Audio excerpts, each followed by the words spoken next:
This was also in my last area, and this experience taught me a very important lesson.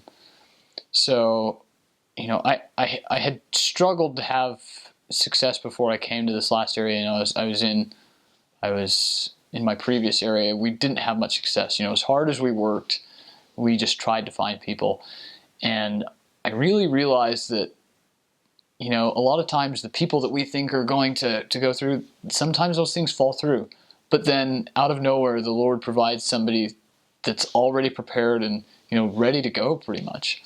And that's kind of how this experience was. I felt like it was a blessing, for having worked so hard to be able to have the opportunity to meet this young girl. And it was my very first day in the area.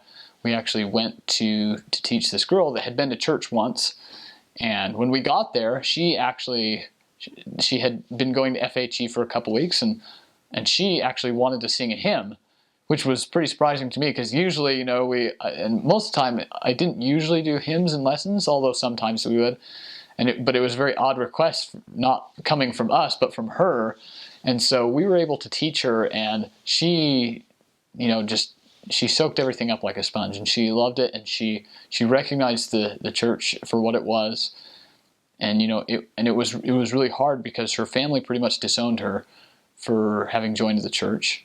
But she knew it was right, and she wanted to do it anyways.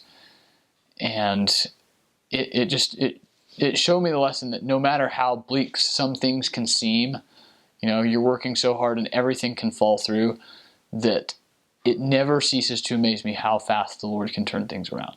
We think that, all is lost, but it's not. The Lord, He can provide someone that He's been preparing for years even.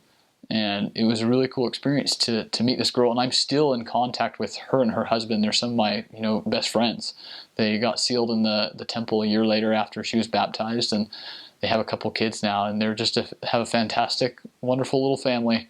And it was just a very sweet experience, and it just reminded me that, never give up, because no matter how bad things may seem, no matter how hard you've worked and how little success you've had, the Lord can always turn things around.